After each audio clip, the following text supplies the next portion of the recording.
এত সুন্দর একটা কথা বলছে, আমার দিলে অত্যন্ত ভালো লাগছে। তিনি বলছে আমরা ইনসাফ মতে দেশ চালাইতে চাই, ইনসাফ মতে আমরা দেশ চালাইতে চাই। কোরআনের রাস্তা হলে অবশ্যই কায়েম হবে। যদি ইনসাফ মতে দেশ চালাইতে চাই, রসুল যেভাবে দেশ চালাইছেন সেভাবে যদি দেশ চালাইতে চাই, তাহলে কি আমাদের কোনো ভয় আছে?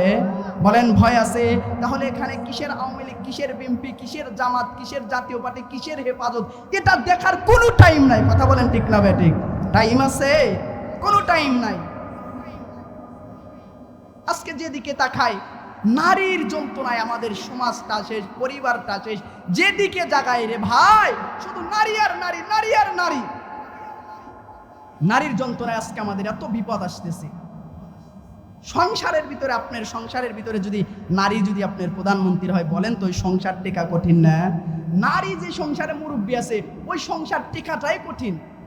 ক্যাটর ক্যাটর ক্যাটর ক্যাটর, হয়তো বেটার বইয়ের সাথে ক্যাটর ক্যাটর, বিটির জামাইয়ের সাথে ক্যাটর ক্যাটর, স্বামীর সাথে ক্যাটর ক্যাটর, কেমনে সংসার টিকবে? আর দেশের যদি প্রধানমন্ত্রী নারী হয় তাইলে জনগণ কি সুখে থাকতে পারবে? থাকতে পারবে না। শহরে বাজারে দেখো নারীদের ঢল, পর্দা সারা তারা করে চলাচল, অন্যকে চারদিকে আশেক বানাই, দেশটা যে চলছে নারী বেপরদাই, সবার মুখে একই আওয়াজ হায় হায় হায়। কথা বলেন ঠিক না ঠিক? শহরে বাজারে দেখো নারীদের ঢল, পর্দা সারা তারা করে চলাচল, অন্যকে তার দিকে আশেক বানায়, দেশটা যে চলছে নারী বেপরদাই, সবার মুখে একই আওয়াজ হায় হায় হায়। ইবলিসের বড় চালা বাংলাদেশে আগমন হয়েছে নারীর বেশে, দলে দলে নিয়ালার মেলা বিলায়, পার্কে নিয়ে ওরা মেলা বিলায়, দেশটা যে চলছে নারী বেপরদাই, সবার মুখে একই আওয়াজ হায় হায় হায়। কিন্তু বন্ধুরে কথা বলতেছিলাম, যদি কোরআন আমার জীবনে সেট করতে পারে, কোরআন দিয়ে যদি আমি সমাজ চালাইতে পারি, কোরআন দিয়ে যদি রাষ্ট্র চালাইতে পারি খলিফাতুল মুসলিমিন হযরত ওমরের মতন, তাইলে আমার দেশের ভিতরে আর কোনোদিন অভাব আসবে না, অশান্তির আগুনও জ্বলবে না। খলিফাতুল মুসলিমিন হযরত ওমর কোরআন দিয়ে দেশ চালাইছেন, কোরআন দিয়ে সমাজ চালাইছেন, কোরআন দিয়ে রাষ্ট্র চালাইছেন, কোরআনের রাজ কায়েম করেছেন। খলিফাতুল মুসলিমিন হযরত ওমর অর্ধজাহানের খলিফা ছিলেন। তিনি একদিন মসজিদে যাইতেছেন, মসজিদের ইমামতি করার জন্য, নামাজ পড়ার জন্য যাইতেছেন।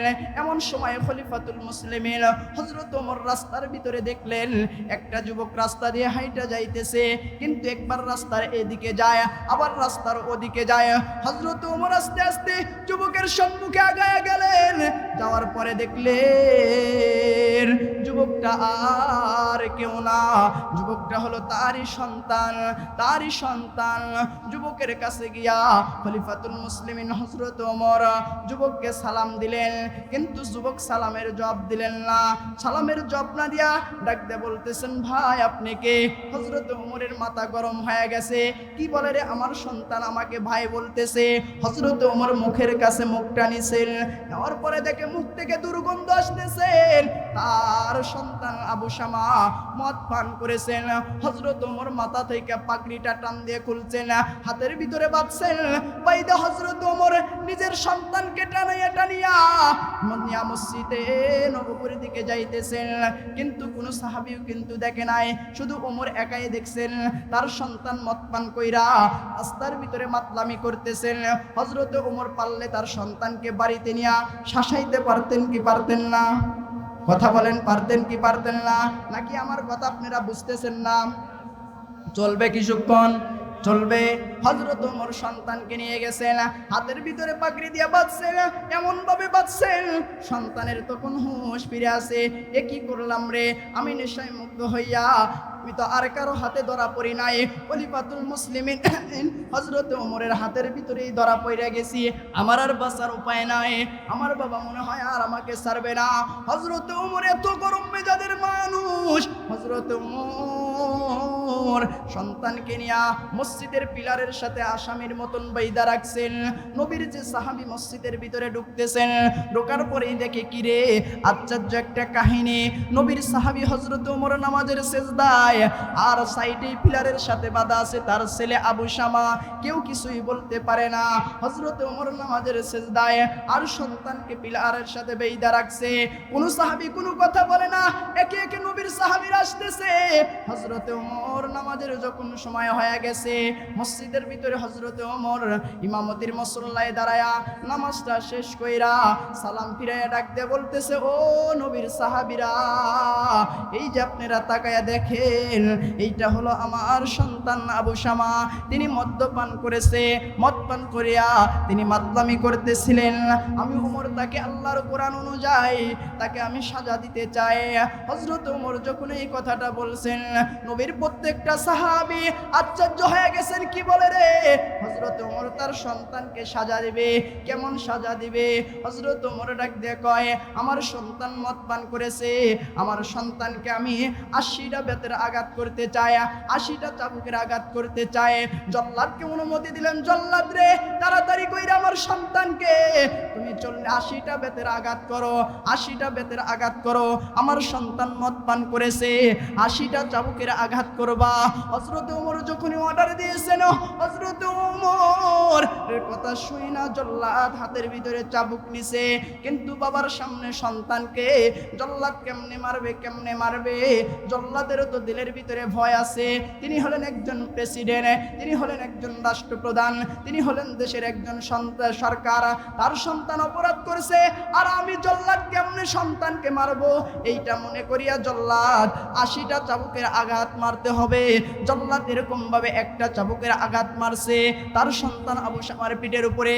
হযরত ওমরের সন্তানের পিঠের উপরে একটা চাবুকের আঘাত করেছে, আবার একটা করেছে, 2টা হয়েছে, 3টা যখন চাবুকের আঘাত করছে, খলিফাতুল মুসলিমিন হযরত ওমর চাবুকটা পিছন থেকে দইরা ডাক দিয়া কয়, এ জল্লাদ, আল্লাহর নামের শপথ করিয়া বলো, তুমি কি আমার ভয়ে মারতেছো নাকি আল্লাহর ভয়ে চাবুক মারতেছো?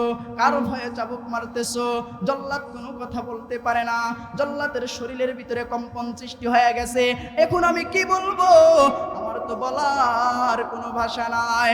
হযরত ওমর চাবুকটা নিয়ে ডাক দিয়ে কয়, জল্লাদ, চাবুক মারছো তুমি 3টা তোমার একটার সমান হয়েছে। হযরত ওমর নিজেই সন্তানকে আবার একের থেকে শুরু করলেন। একের থেকে শুরু করতে করতে করতে করতে 40টা চাবুকের আঘাত যখন করছে, খলিফাতুল মুসলিমিন হযরত ওমরের সন্তান দুনিয়ার থেকে বিদায় নিয়ে চলে গেছে। ইন্না লিল্লাহি ওয়া ইন্না ইলাইহি রাজিউন। হযরত ওমর তবু কান্না করে না। সাহাবীদেরকে ডাক দিয়ে কয়, সাহাবীরা, আমার সন্তানের কাফন দাফনের ব্যবস্থা করো, দাফনের ব্যবস্থা করো। হযরত ওমর এত শক্ত হৃদয়ের মানুষ ছিলেন, এক ফোঁটা চোখ দিয়ে পানি আসতেছে না। হযরত ওমর চাবুকটা তার কোমরে রাইখা দিলেন। খলিফাতুল মুসলিমিন হযরত ওমর চাবুকটা রাইখা দিয়া সাহাবীদেরকে অনুমতি দিলেন। সাহাবীরা কবর খনন করলেন, তার সন্তানকে কাফন দাফনের ব্যবস্থা করলেন। হযরত ওমর নিজে কবরের ভিতরে নাইমা সন্তানটারে কবরের ভিতরে রাইখা দিয়া কপালের ভিতরে একটা চুম্বন দিলেন। কবরের ভিতরে নাইমা কপালে একটা চুম্বন দিয়া কবরে মাটি সম্পন্ন কইরা হযরত ওমর কোমর থেইকা আবার চাবুক বের কইরা আবার চাবুক দিয়ে কবরের উপর আঘাত করতেছেন। নবীর একজন সাহাবী সাহস কইরা ডাক দিয়ে বলতেছেন, ওগো ওমর, আপনার সন্তানকে তো চাবুকের আঘাত করেছেন 40টা, দুনিয়ার থেকে বিদায় হয়ে গেছে, আর তো চাবুক মারার কথা না। এখন আপনি কেন চাবুকের আঘাত করতেছেন? আবার কেন কবরের উপরে চাবুক মারেন? ওমর কোনো কথা বলেন না। নবীর একজন বিশিষ্ট সাহাবী ডাক দিয়ে কয়, ও খলিফা, আপনি আমাদের কথার কেন জবাব দিতেছেন না? সন্তানকে 40টা চাবুকের আঘাত করেছেন, আল্লাহর বিধান হলো 80টা। তার পূর্বেই সন্তান তো মারা গেছেন, মদ পান করেছেন, এখন তো সন্তানকে মাফ করে দেওয়া যায়। ওমর কোনো কথা বলেন না। কবরের উপরে চাবুকের আঘাত করতেছেন, একটা মারছেন, 2টা মারছেন, 3টা মারছেন রে। একজন সাহাবী পিছনের থাইকা চাবুকটা টান দিয়ে ধরছেন, ডাক দিয়ে কয়, ওমর, আর চাবুক মাইরেন না। আমাদের কথার জবাব দিতে হবে। এইটা তো আপনার উরুস জাতের সন্তান, এইটা আপনার ছোট্ট সন্তান, আদরের সন্তান, মহাব্বতের সন্তান, কিন্তু আপনার সন্তান মদপান করেছে, নেশা করেছে, আপনি বাবা হয়ে বিচার করতেছেন। এমন বিচার তো কোনোদিন দেখি নাই। খলিফাতুল মুসলিমিন হযরত ওমর কোনো কথা বলেন না। আল্লাহর নবী কিন্তু হুজরার ভিতরে কোরআন পড়তেছে, মনে আছে কিনা?